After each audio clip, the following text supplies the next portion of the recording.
No, white Okay. everywhere. Good evening, everyone, and welcome to the budget open house for the municipality of Bayham. It is Thursday, January the 15th at 6:30 p.m. and the time is yours. If there are any questions that anyone has on the budget that was put toward or forward in front of council last week and has tentatively been voted on, but still the final approval needs to happen. But this is opportunity for questions, queries, and comments. So anyone who wants to participate, the next 30 minutes is scheduled for that.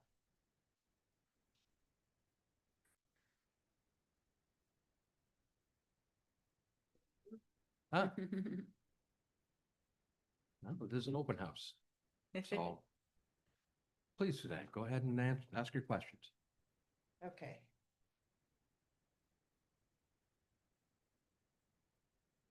So, thanks for having the other open house and making the meeting accessible to the public through the live stream shirts. First, I'd like to sort of explain why I'm here. I attended the budget open house last year. Yes. And raised both written and oral concerns, which resulted in some savings for the taxpayers. So unfortunately, not all the concerns I raised were addressed, and some of the structural issues appear again in this budget. So tonight I'm going to ask council to correct them. So I'll begin with process. So I don't know. Is it? Yep. Hold on, speak into the mic, Suzanne, so that way those at home who are listening in can hear you. Okay. Please, thank you. So in the 2026 capital budget, there's multiple capital projects with a total value of over 50,000 or more. And under Bayham's procurement bylaw, that triggers a requirement for a competitive procurement process as well as reporting to council. So one clear example is the East Pier Rehabilitation, PR11, which is shown as an oddly enough, a split project, which I'm not sure is under our procurement bylaws allowed. It's 50,000 in 2026 and 275,000 in 2027. This is one project with a total project cost of 325,000, and it's my opinion, based on the procurement bylaw, it should be disclosed, procured, and reported as such from the outset.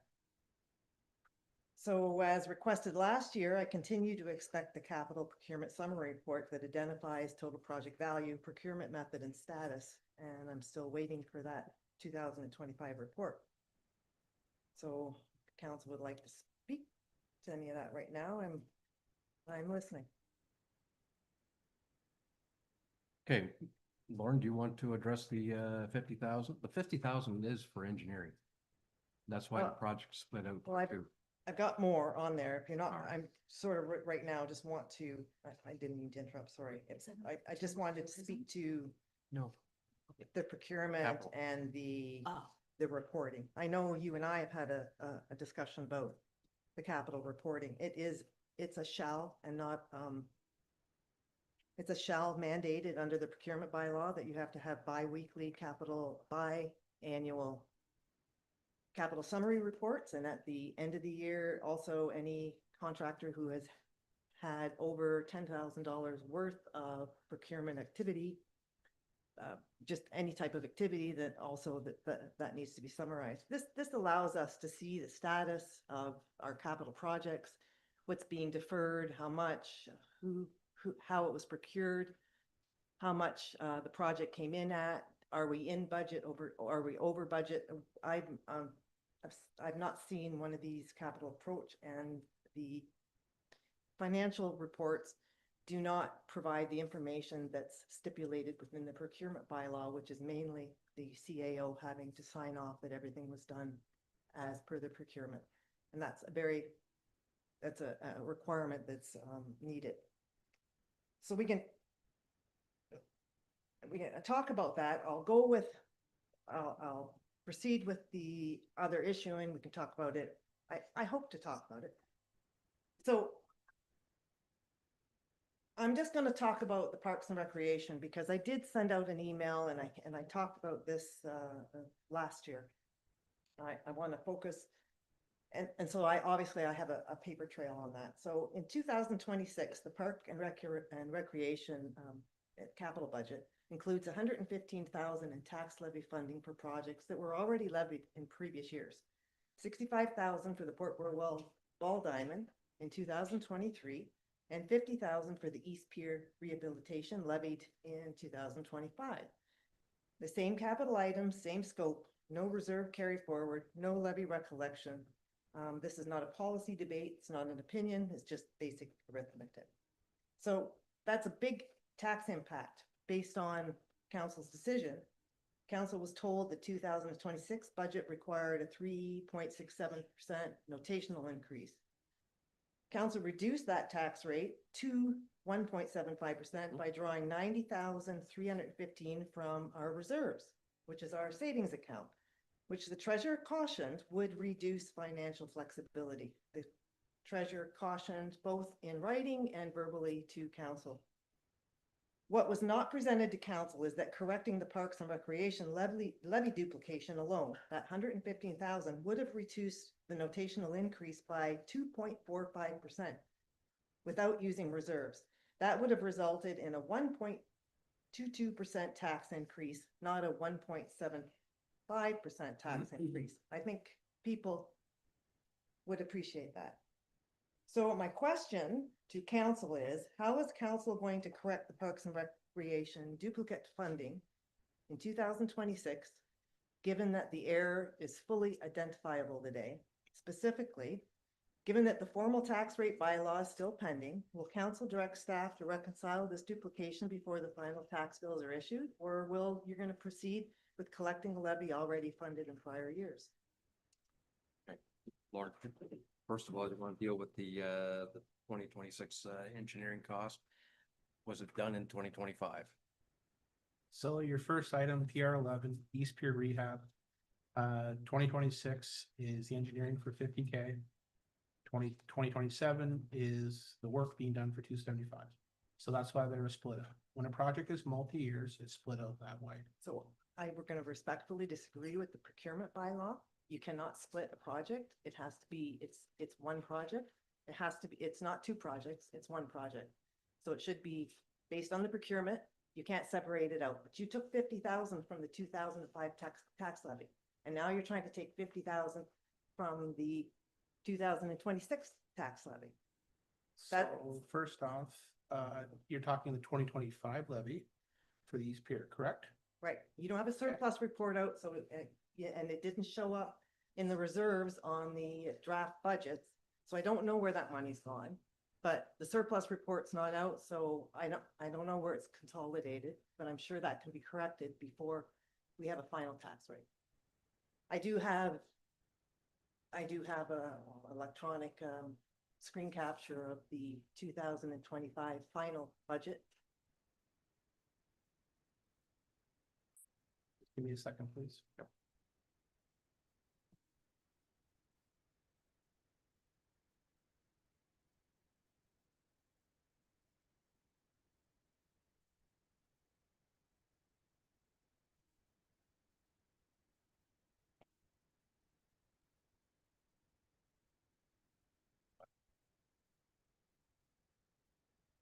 So to answer the delegate's question, you are correct. It was a PR 11 item for 50K. Was tax levied. The year-end report is not done. It won't be done until the end of February. At that time, any capital projects that are not complete or have leftover funds will then be presented to council on, respectively, what reserves we're going to spend and where to direct that to. Well, it should you've got it on the 2026 levy. So why would you tax people again for a project that you deferred? That project needs to go out for procurement. It's over 50,000. And then year over year, if what money's not spent, I'm seeing a lot of capital projects that seem to get deferred. They're big money.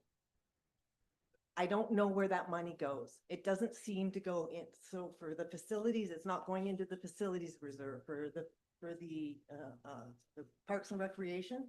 It didn't go into the Parks and Recreation Reserve. If you are creating a surplus and then coming with a surplus report and saying, where do you want to put it? I don't think that's the right way. We approved a budget and we expected engineering to be done on the capital budget. If we had a capital budget report, we would have an explanation from the CAO or who's ever writing those reports as to what happened with that project, why isn't it going forward, why didn't it get procured? We would have a update on the facilities audit. You've held that money for, actually, that's been taxed on the levy 3 times, and you're holding that in your budget. For the Port Burwell Ball Diamond, 2023, we got a report from Mr. Adams about how dangerous our pole lights are. It's 2026. We've been holding that money. 135,000 in the reserve that was put there from the surplus and 65,000 from the tax levy from 2023. And our ball players still have to sit there and play ball with lights burning out in front of them and with the threat of poles that we were told in a report weren't safe. I don't understand. I brought the ball diamond up last year. So instead of dealing with it for the duplicate funding in 2024, it was deferred to 2026. But year over year, that 65,000 stayed in the tax levy. It was never moved out. I was really hoping my reports and me standing up here with these concerns historically, that I wouldn't have to be standing here again. I'm just, there's a lot of deferred capital and a lot of money sitting there and I don't know where it is. All right, Lauren, I think let's focus on one and go back to it. In 2025, there was $50,000 on the levy for the engineering side. Was it redone or re-levied for, or is that what 26 project coming out of reserve? Where is that? I will defer that one to the CEO because if I recall, there was a meeting that related to some of that being repurposed. So I'll leave that That's to what I the want to CEO. know. To correct the treasurer, there's been no repurpose of the funds. Didn't happen in 2025 because we're in ongoing discussions with the DFO regarding ownership of the north 92 meters of the pier that apparently they still own, which was going to be the subject of the engineering. So there is ongoing discussion there. Question then becomes, did we levy 50,000 for the engineering in 2025? And are we levying We are 50,000 levying again? We are levying again in 26. So council could consider when the surplus comes to make a further budget amendment off the surplus report. Or reduce the tax rate Yes. without going into our savings. Which They could would- have the surplus report before them on the second meeting in February. And then if council makes a motion to see the surplus, the year-end reserve balances, if they want to make further changes to the year-end operating it's approved, they can bring that motion again. So my question is, why can't council tonight make a motion to staff to amend tax rate by removing that 115,000 off the Parks and Recreation that has been a duplicate oversight and then reverse your decision to take from if you have more money in our savings, if you're going over with your project, you've got the money there. I know that was your concern, you said at the meeting. Drawing down from our savings is never a financially viable decision based on any sort of economics. You said that, Mr. Lauren, you said that as well at the meeting. Council chose to do it that anyway to reduce the impact. The 115,000 is more than the 90,000 that you used. Using that, which has already been levied by the taxpayers, in my opinion, you can reduce the tax levy, the tax rate down to 1.22% instead of 1.75%, and everybody's happy. Okay, now, first of all, you'll have to go back to the Parks and Rec one for ball diamond lights. Those funds, if I recall, were repurposed. That is correct. Okay, and there is documentation to show that. That's a question for the treasurer. All right. There is none. That is done in the year-end surplus report. Are you referring to 21, 22, or 23? I looked at the 2023 surplus report and it does not say. I looked at the 2024. I can't find a record of of where it was repurposed. There is close to 65,000 that was put to planning and put to something else. But it was, my problem with that is, it was an issue I brought up that same year. So instead of dealing with it in 24, you deferred it to 2026 without, and then repurposed the money anyway. And I don't think that's transparent. And I'm all about transparency. So if you repurposed it, if we had capital summary reports, I don't think I'd be here asking these questions. It should be clear what's happening to the taxpayers' money. Okay.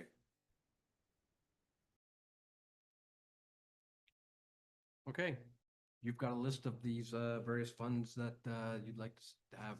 I just kept it simple. There are Yep. some other No, no. issues, but, but those If two, you do have a list, yes. and I appreciate that you probably communicated this to Lauren once before, can you do it again? Yes. All right.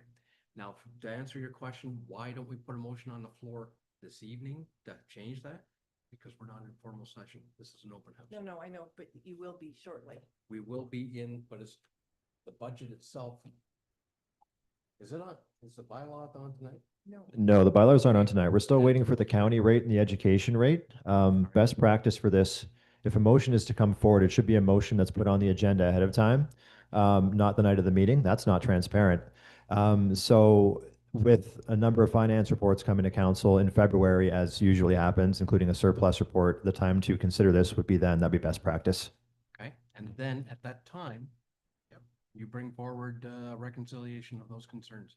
Is that all right? That's fine. Is that okay with, it's not a council meeting, guys, but I'm gonna ask if that jives with what works for you. And we can address that concern. Okay, and then one other observation though. You're suggesting though, take those double levied fund or double levied and use that to underwrite the tax rate and put that other back into Give us the back the stabilization. savings. You guys needed it, we all need it.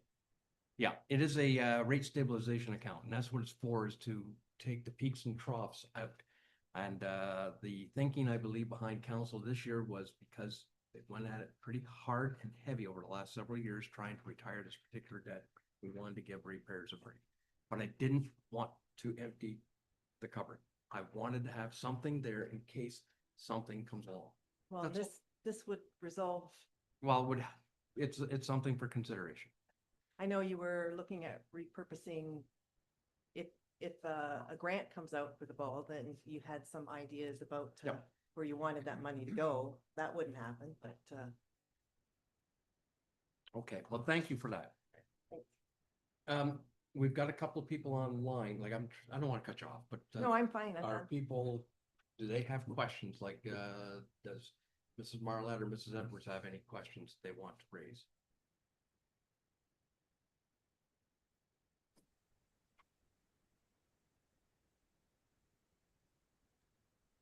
No. Okay. But I see that Laura Edwards does have her hand up.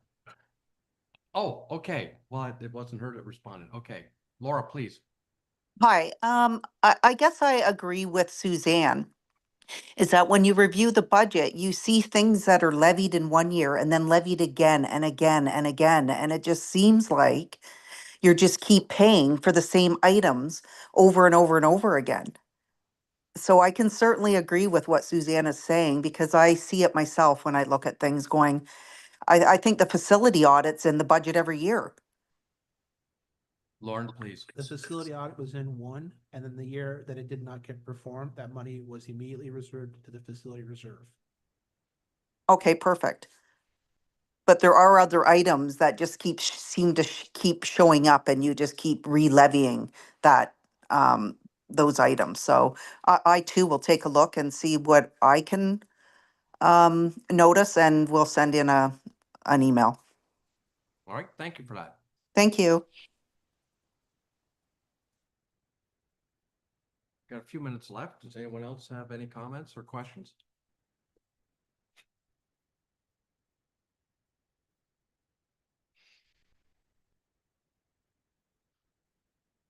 Go ahead. Yep, come on up to the microphone and again, so they can hear you at home. just a process comment. Mhm. We do the budget, the capital budget in November, December. We wait a couple of months when we do the operating budget. I never seem to be able to go to. Normally, I'm seeing both budgets presented and then you see with the capital project, how much that's in the operations and you can sort of merge the two together. And what I think the biggest problem is any decisions you make on the draft capital, the cap, because you approve it in principle, but we're not seeing any final budgets. I didn't see a final 2025 budget until I asked for it a month ago. You're busy, you don't do things, but it doesn't get updated, and so it's very difficult. Not meaning to call you up, but it should be, we need to have final budgets in order, because I'd like to see where what I watch the reserves. Mhm. And I'm not stuff that's supposed to go, if it doesn't, the project doesn't get completed, I want to see that money go into the reserve for that. If you're going to surplus it to another project, I'd like to understand that's what you've done. You can do whatever you choose to do. I just want to know, it just needs to be transparent. I don't want to be asking questions. I don't want to be thinking, well, that doesn't look right. Yeah. It's just needs to be written. And I don't think if I didn't have the questions and then I just dead end. Whatever. Fair enough. Do you understand why we do the capital budget early? No, It's to get procurement opportunities out there before anyone else, to get competitive bid pricing. That's why we do it. So you get them. but I don't see chance- a lot of, I don't see those RFPs come in front. Yeah. From Steve's, from the Capital Works and from the fire department, are the only two departments where I'm seeing procurement come. Whether- I'm not seeing the other ones. I saw a $35,000, which wasn't required, but then I realized that was an ICIP thing. You probably needed proper procurement in order to submit that for eligible Alright. costs. But anything over 50,000, or I'm just not seeing those summaries or even when they come out. For a few things we have every now and then, but just if we know we've approved a budget, this is what we're gonna do. If we can't get there, that's a Yeah. very good with the pier. Why didn't it get done? The same thing with the washrooms, but you put that 75,000 for the engineering, you deferred that. And you did put that into the reserve and that's coming up. And so there should be an RFP coming up for that. When you split it between staff work and going out for contract, when I read your procurement bylaw, it says it still has to go for procurement. Is municipal staff being just as competitive as somebody else? Maybe the materials come in cheaper. I don't know, but that's supposed to be the clause. All right, thank you. Dan, Laura Edwards has a question. Do you want to respond before I do this, or we'll go to Laura? There's actually a question. Oh. Then in that order, I'm going to go with Ms. Edwards. Laura, please. Hi, can you hear me? Yes? Okay, I do have another question. I know in the capital budget that was discussed in November, there was an item on there, I think it was, maybe PR 09, and it was the Eden, Pavilion. So in the budget, in the capital budget, it was slated for 2027. But there was a motion made that it was actually moved into, up to 2026. But when you look at the capital budget, 10-year budget that's on the site, it still says 2027. So how is anyone that's looking at that document online supposed to know that it actually moved up to 2026? Thank you for that. Lauren, please. To answer delegation Laura Edwards' question, so the budget that's posted is the draft. That was a motion put on the floor by Councillor Chilcott and then passed by council. That will be reflected in the final 2026 to 2035 capital budget and reflected sheet over. However, it is in the minutes of the meeting that the motion was put to have it moved up a year. So it's not a live document is what you're trying to say. It only becomes a live document when the control bylaw is passed by council. I'd rather you didn't call it a live document. What I'm trying to say, it's not interactive. It's once everything is put together, Correct. then the final published will happen. Correct, your worship. All right. So when does the final get issued then? Because anyone looking at the site is looking at the budget because the information says to look at the budget. The budget doesn't say, oh, refer to November whatever meeting to see updates about this particular item, how are people able to put all these puzzle pieces together? Because as you know, well, I feel it's like going down a rabbit hole. Like you just have to find all these pieces and try to put it together. And it's tough. I mean, people in Eden didn't even know they were getting a pavilion in 2026. I made a post about it and they were all shocked. So it wasn't based on public input. It was just because a counselor, I guess, made a motion. But yeah, it's disjointed for sure. It's very difficult to try to find answers. Okay, Lauren, when will the final budget be published? That's the question. The final budget will be published within 1 to 2 days after the capital and the operating and the tax levy bylaws are passed by council, Which is February. which is May. So you're saying it won't be done till May, Correct. okay? It has to be closed off with the school board rate, the education rates, and the final rates. Then the control bylaws come back, which then also reflects the 2025 actuals, the 26 budgeted numbers in all the respective years, as well as all the controlled reserve reports that council signs off in Q4. Okay. And I guess as a comment with respect to the pavilion, this was something that has been on the books for a long, long time. Considering the fact that a lot of our parks either have a pavilion or they have shade. Eden's one of those parks where there isn't very much shade offered, although there's playground equipment. It was felt that it was needed to move forward. In fact, if we go back 6 years ago, there was a suggestion from senior staff at the time of pavilions in Eden and or Richmond. Council chose to act on the Eden one for 26. Just pulling it forward. Thank Any you. other questions? We've got about 4 minutes, 3 minutes. And then we have to move into our regular session.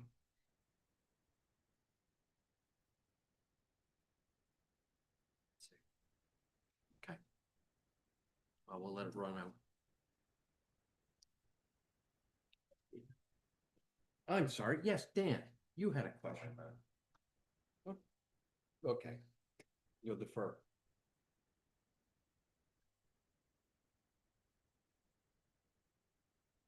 Oh, now I do. Change my mind. You just wanted to run the clock down. It's, so I don't have to do thank you through you, Mr. Mayor, do I? No. All right. I was just curious if Suzanne could elaborate when she says to Lauren, you don't do things. It sounded like she was calling you lazy. Oh, gosh. Okay, Mr. Frost, I am not going to tolerate your type talk to me it's not decorum. You went after my husband, you've gone after me with that kind of talk. I'm not going to apologize right now, or I will take it to a different level. Your decorum is not Okay. proper. Let's hold Your off. decorum is not proper. I asked a question. No, you did not. You asked an ignorant question. Archie. Wanted it's an insulting question. This A stuff. statement. Please. Let's just hold for here. This is for an open house, and let's have discussion on it. We've got 2 minutes left.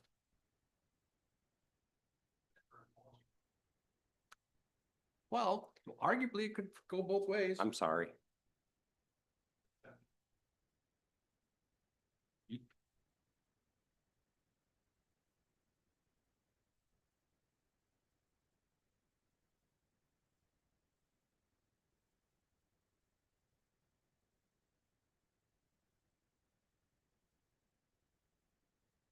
All right, then going forward, Lauren, just to close this off, we can expect reports coming forward in February. Reports in February for the year-end Q4, Mm-hmm. year-end operating, that shows operating results, the budget, capital projects to budget, what's complete, what's not, project carryover money, as well as the year-end reserve report, as well as recommendation for surplus or deficit, both operating and capital, and staff recommendations. If council at the time wants to make amendments to the 2026 operating or capital budget in relations to carryovers, leftover, or other funds on the board, that would be the time to put it on a motion, and then they can see everything at year end. Just the only note, the council is the week after we have that report, we have our year end audit coming in. Yep. We've never had adjustments in our year-end financials, so I'm confident that reports you will see will be the reports that will be the carry forward balances for our year-end audit. All right, thank you. And that brings us to 7 o'clock and we will close this open house. Does anyone need a minute?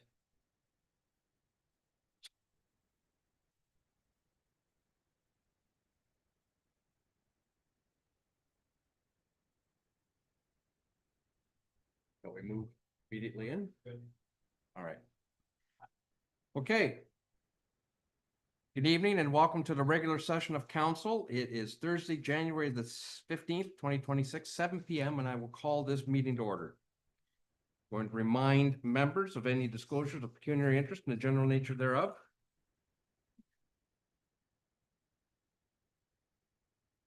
Moving on to section 3, review of items not listed on the agenda. Thomas, please. Thank you, Mr. Mayor. We have 3 items tonight. We had a report PS01 from Steve Adams regarding procurement of the 2 tandem plow trucks that's approved in the capital budget.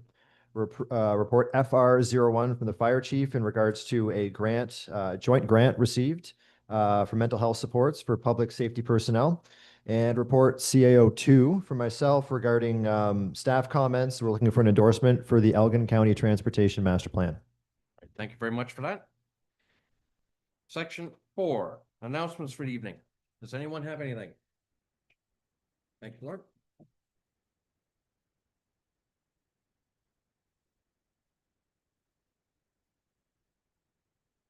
All right, let's move on then with section 7, adoption of minutes of the previous meeting, which includes 2 minutes, the regular meeting of council held December the 18th, as well as the special meeting of council held January the 6th.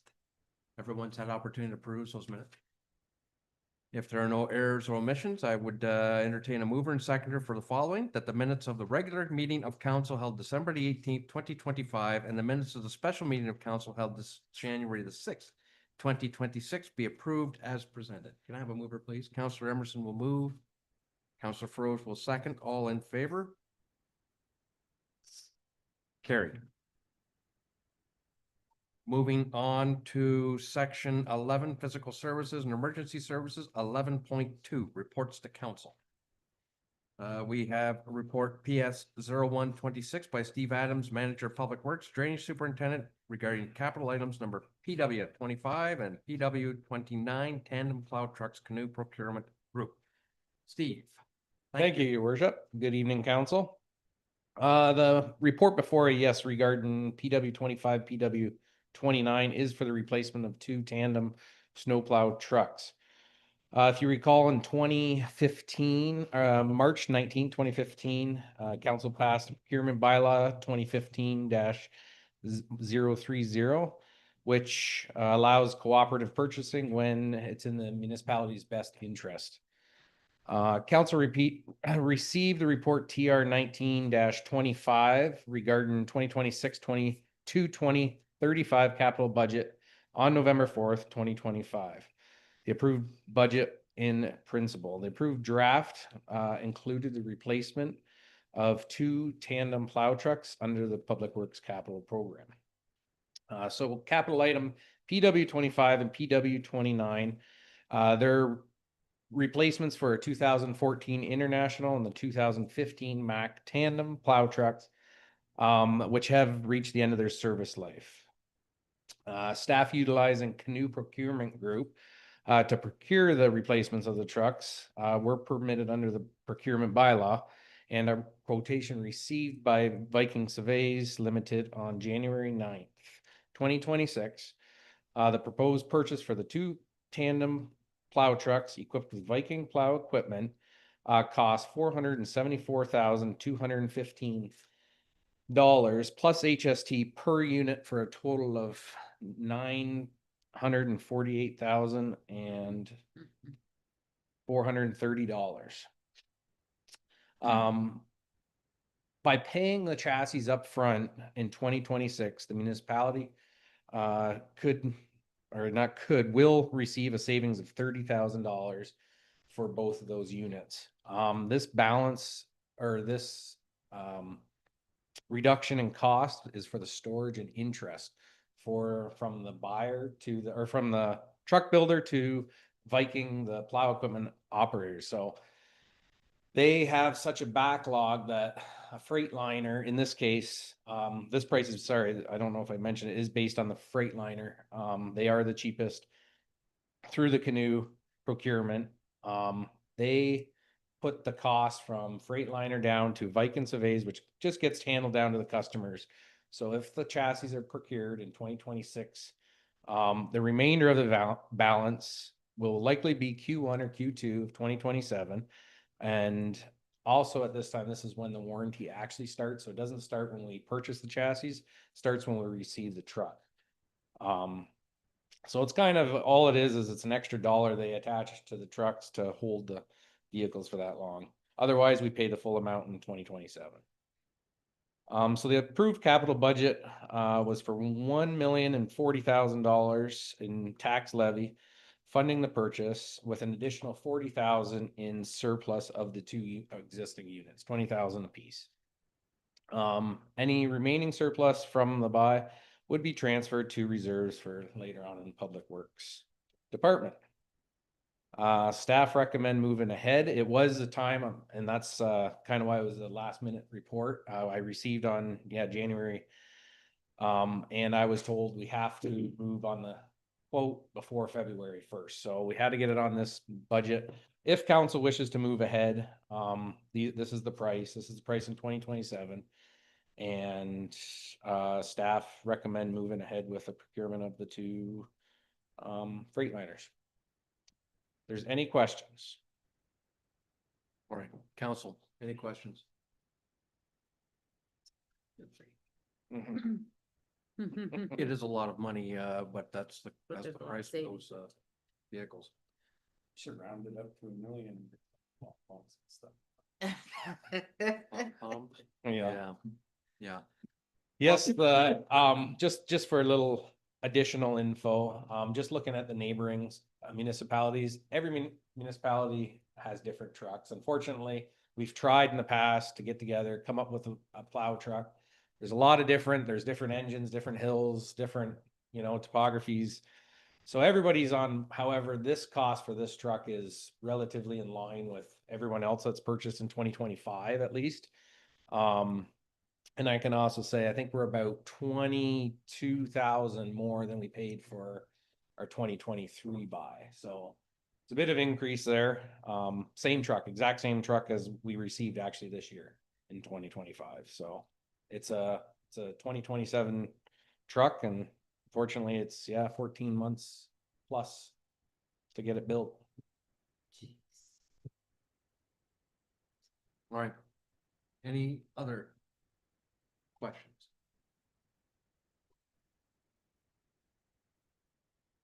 Okay, sounds like a good deal. So the savings is going to be well over about $150,000. Right. That includes the 30,000 upfront.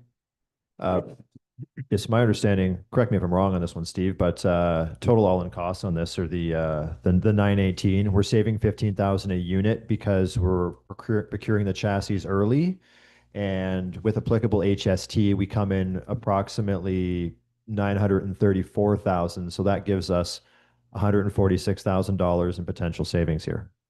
That's correct. Just to say, there are a few I actually didn't have in the report. Radio stickers, there's still a little bit of GPSs, a little bit of add-on within that, but that's All right. I'll still be well within a cost. We're talking another 5,000 for that. Absolutely. So $140,000 for the savings. Mhm. Yeah. By doing this. The treasurer's not here. The question I have for staff, you'll have to translate through. Do we have the cash flow to do this now? Yes. Okay. So we're not going to have any interest costs from short-term borrowing or wherever to do this. No, Mr. Mayor. So part of this discussion with Steve actually did loop in Lauren to see if we can allocate approximately $450,000, half the cost for the chassis up front, and the treasurer did not note any issues with that. So we have the cash flow for it. All right, good deal. All right, council, we have a motion, if there are no other questions on this. A motion before us that reads Report PS 0126. regarding capital items numbers PW 25 and PW 29 tandem plow trucks canoe procurement group be received for information. And that council, the corporation and municipality of Bayham approves the procurement of 2 new Freightliner tandem trucks supplied with Viking sieves. I always thought it was kayaks, but Civet. Civet? Civet. Viking Civet. That's fancy. Equipment as outlined in the quotation received from Viking Civet Limited for the quoted amount of $918,430 plus HST. Moved by Councillor Emerson, second by Councillor Froze. All in favor? Carried. I know. I Yeah, wake she's up- on the left. Often speak over here. Still, I think that's a responsible decision, guys. All right. Thank you. Moving on to report FR 0126 by Harry Bardick. Fire Chief regarding the 2025-2026 mental health supports for public safety personnel, excuse me. MHS4PSP grant. Okay. Harry, please. That stands for mental health support for public service, public safety personnel. Okay. Your worship, thank you very much, council, for allowing me to attend and provide this report. This is a good news report for council. It's a grant, which is always good news from the senior level of government.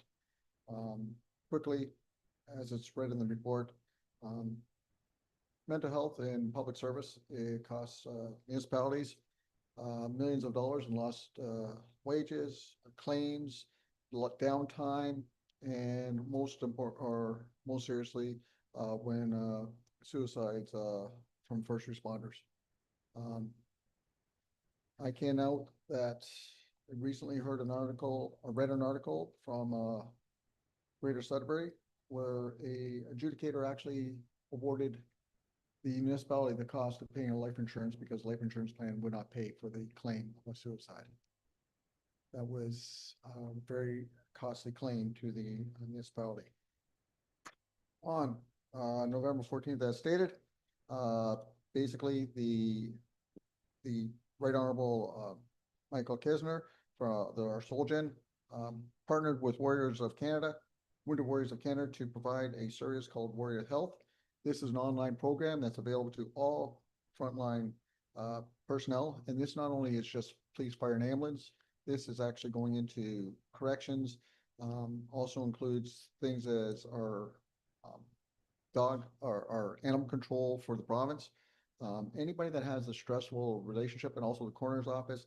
And it's a self-service website where people can go in and look at something that is bothering them, see if they can find a location or a document that they can read and see if that helps. If not, there is an actual contact, and then it can go even further. If somebody's in crisis, another contact number so they can get help right away. Further, in that grant, it was also to have the ability for education for public services personnel. In May 27th, 2025, basically the Ontario government came to the frontline services and asked them to select from a chosen field of the frontline services they want. They were offering a grant to every municipality or every service, and they gave the caveat that we could pool together our monies to afford to have a larger service that could benefit more people and more opportunity. At that time, the municipality fire chiefs of the Elgin County got together and we spoke, and we agreed that that would be the most appropriate investment of our monies. And we agreed to, we received 25,000 as everybody else did, and we pulled the money together. From that, there was a list of programs that we have we've arranged for, and with the first one beginning tomorrow night for the recruits.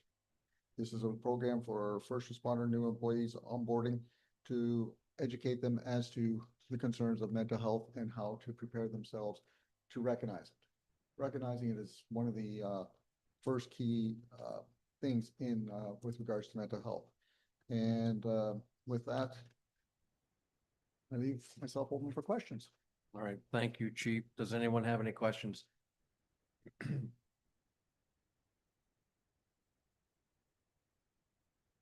Seeing no questions, I'm going to offer a comment.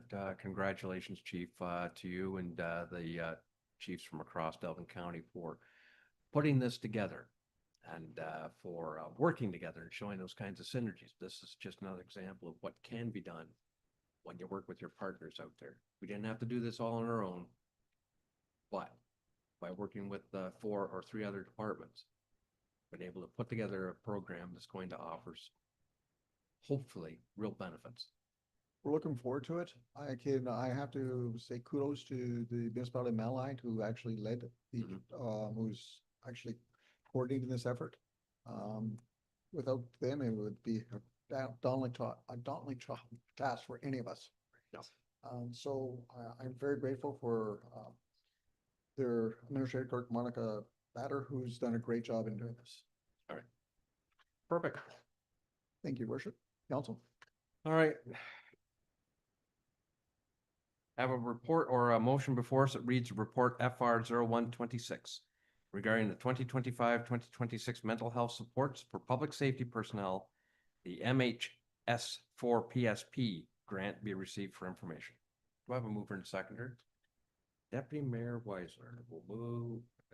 Councilor Emerson will second. All in favor? We'll carry that. Thank you. Section 12, Development Services, Sustainability and Conservation, and 12.2 reports to council. We have report DR 0126 by Steve Adams, Manager of Public Works, Drainage Superintendent regarding the fourth quarter drainage report. Steve, please. Thank you, Your Worship. Yes, the 2025 fourth quarter drainage report is before you. Relatively moving into our winter months, pretty hefty on the snow removal, so the drains slowed down. Just to note, I sat before council to appoint an engineer on November 20th. Since then, we did hold a site meeting for the Pine Street drain. That went well. We're currently working on preliminary costings for the landowner. It was something they kind of requested to continue moving ahead. So the engineer's gonna bring something forward for that. And then the Sandytown subdivision, the Gray Wall drain extension, that was completed also. Early November 17th, it was completed by. So that drain went very well, other than a holdback on the contractor for warranty issues. We hold that for 1 year and then we move along. So those were the new drains, nothing new on the other ones within the report to report. They're still sitting status quo. For drain maintenance, it's been pretty quiet. I'll be starting inspections in the once I get a little bit more freeze up again, if we can get through the fields. I do have quite a few inspections to do this spring, early or late winter. So you might see a municipal truck or myself walking around fields. With that, some couple ongoing, Peters Drain. This was up on behind the Community of Christ Church in Corinth. The contractor I noted as I was in the area, he struck the pipe. There was a large sinkhole, so they've been notified they have to fix the Caruthers. There's just an ongoing issue throughout the field, so we have some larger tile repair to do there when the weather permits. And then we did complete the Mueller drain. We had a bunch of issues there. We had some emergency laneway culvert put in. However, the blockage was found, the blockage was cleared, so we're moving along with that one. That's it for the Q4. And any questions, I'm happy to help. All right, thank you for that report, Steve. Does anyone have any questions on the drainage report?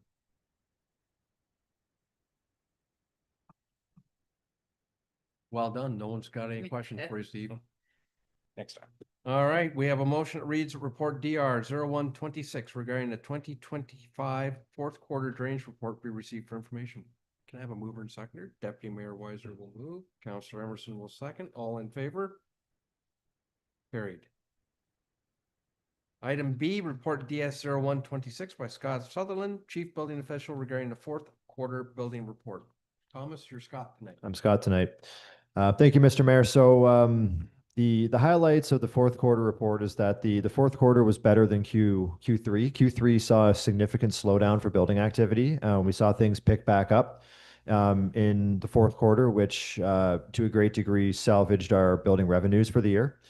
So what council will note in regards to Q4 is that although we had more permits issued than we did in 2024, we did have a lower permit fees. We issued more permits for farm buildings. Farm buildings tend to have a fairly high construction value, but a lower permit cost. So it doesn't fully translate into the permit fees we'd otherwise receive for something like a house. So that's the major difference there. But 74,000 compared to 86,000 is only slightly less and still significantly better than the fourth quarter of 2023. In regards to the entirety of 2025, we ended up with about $195,000 in revenue. This is down significantly from 2024. Worth reiterating that, you know, even though the fourth quarter was better, we couldn't make up for a very, very slow Q3, which did hinder the revenues over the entirety of 2025. What council will note is that the number of permits issued is 30 less than we issued in 2025, and this translates almost exactly to the number of dwelling units less than we had in 2024. So 30 permits less, 32 dwelling units less is basically the reason. If we had more residential development come in, more residential units, those permit fee and construction value numbers would be significantly higher. So that is the major difference between the 2 years. 2026 budgeted revenues, they were included in the operating budget, which has since been approved. Budgeted revenues are very similar to what appears to be our year-end permit fees for 2025. So we are hoping that 2026 ends up being a very similar year. And with that, Mr. Mayor, I'll leave it with you for any questions. All right, thank you very much. Does anyone have any questions on the fourth quarter building report?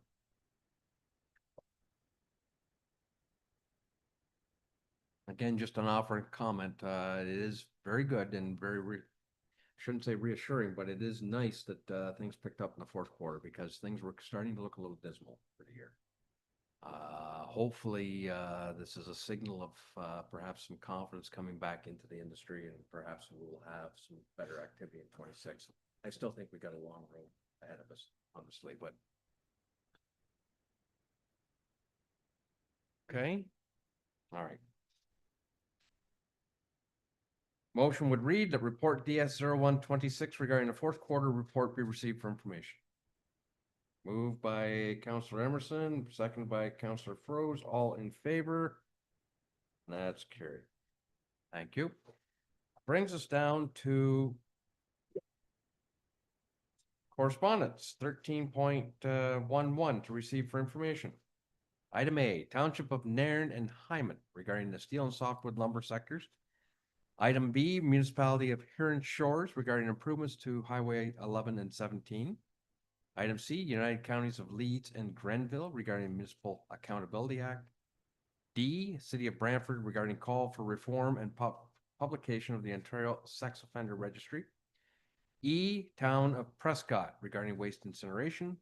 F, City of Peterborough regarding sustainable funding for police services request. G, Joint Board of Management regarding the September 17th, 2025 minutes. And H, the Long Point Region Conservation Authority, December 3rd, 2025 minutes. Does anyone have any particular piece of correspondence they wish to draw attention to, support, or make comment on?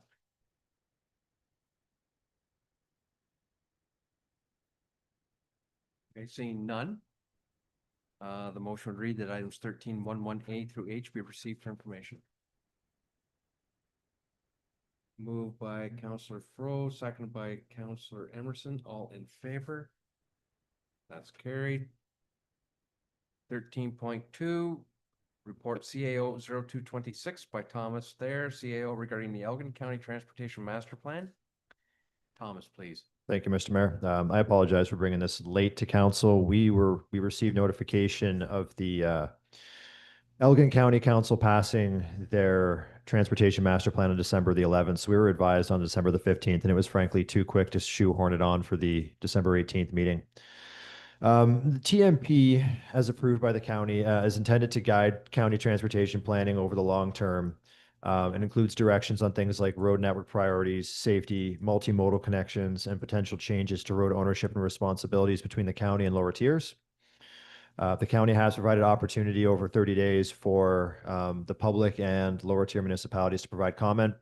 I know Central Elgin handled this earlier this week at their council meeting. The deadline for comments is tomorrow. So after council receives and endorses these comments tonight, hopefully we'll be able to submit them as part of the public comment period. In regards to the TMP itself, there are 6 goals that are outlined and 12 focus areas. These focus areas are lettered A through L, so they're referenced in the report. And a number of action items under those focus areas are noted. So some of the ones that impact Bayham are identified in the report as action A2, which is a county carpool strategy.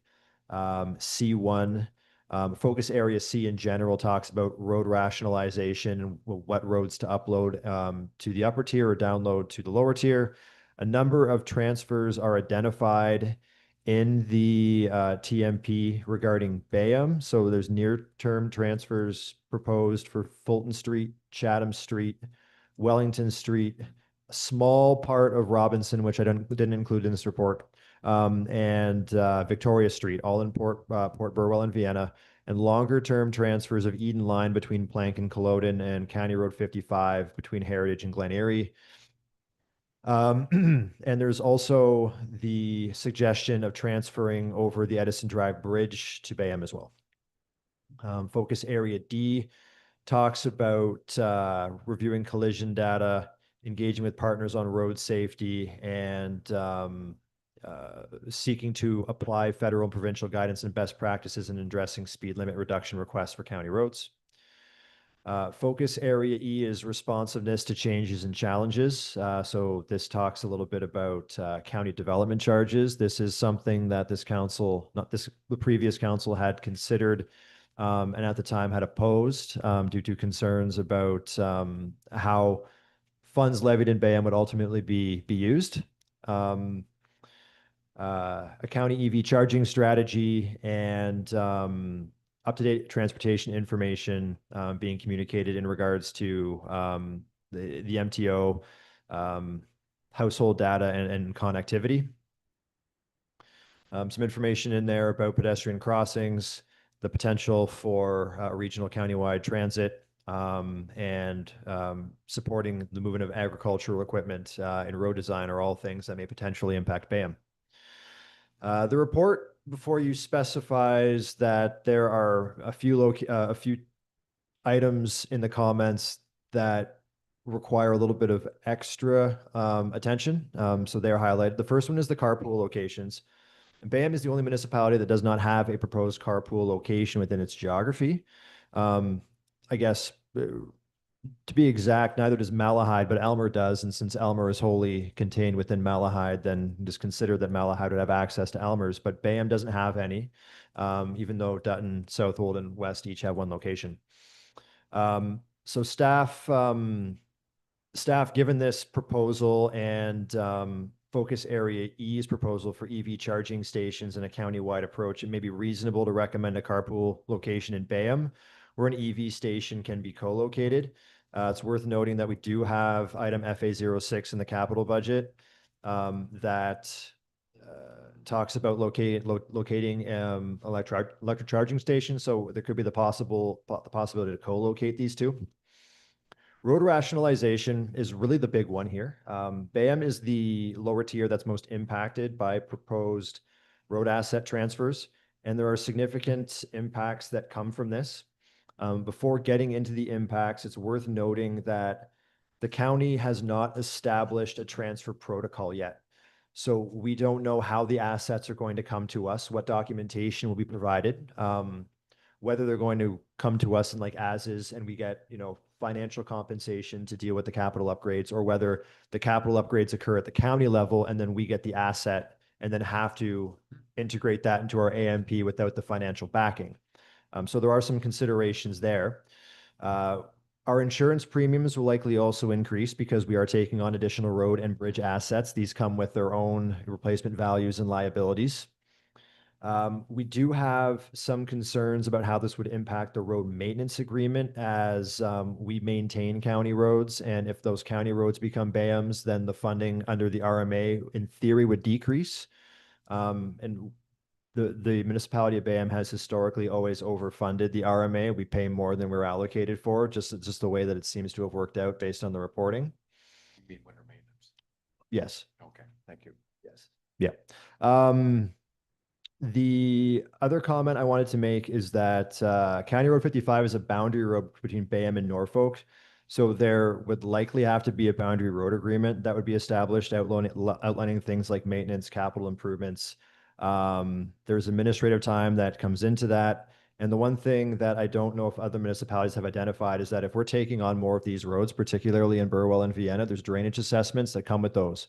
So if we're looking at stormwater, for instance, then there's going to be more road apportionment that applies to Bayham than applies to the county under the current scenario, and that will also come with a cost. So there's some significant costs here potentially, but again, there's no transfer protocol in place, so we don't know what any of this actually entails. And it's worth noting that staff have not been engaged in road rationalization with the county since 2022 under the previous director of engineering. So it also begs the question whether the data being used to logically determine what gets uploaded and downloaded is accurate or stale. Development charges. So this is one where if you read the TMP is very clear that a lot of the upcoming funding and road upgrades are going to be occurring in and around St. Thomas. So Central Elgin obviously is going to be significantly affected.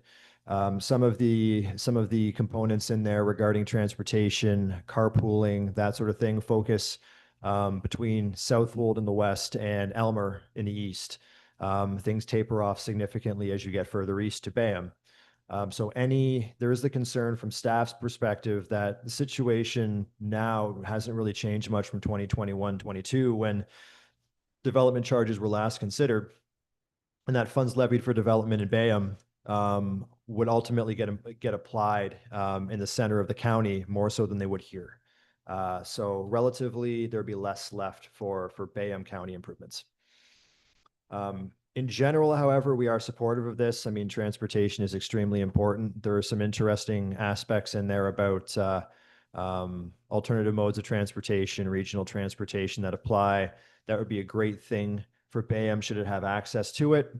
And we're very interested in continuing to work with the county on a transfer protocol in respect of road rationalization.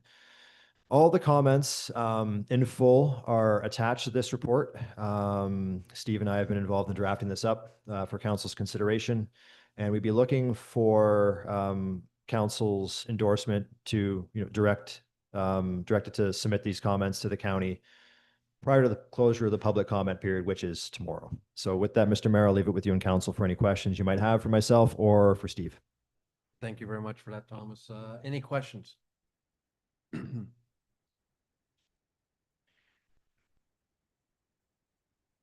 Councilor Froese. Thank you through you, Mr. Mayor. Sounds expensive. Yeah. Well, it could be. Could be, yeah. It could be. Absolutely. You're absolutely right. Like this is the first master transportation plan that the county is embarked on. And there are a lot of things out there that could have some significant impacts on us. Thomas had mentioned in the report itself that the road rationalization, there is no protocol developed. Yet we know that the county council instructed that protocol needs to be developed before anything like this takes place. But Thomas has identified a lot of those impacts that we have, and even concerns that we have a busy road in the north end, which has to be a boundary road. Really, because of the volume, really should be the county jurisdiction. Mhm. But that's part of the I think the discussion needs to take place. So I would encourage actually getting these comments into them. I mean, I wouldn't stay silent or I let them agree. know. Mhm. We got some concerns. Okay. Deputy Mayor? Yes, just through you, Mr. Mayor, just a comment, really. the report was excellent. Thank you very much for the work on that, Thomas, and working with staff to get these comments in place.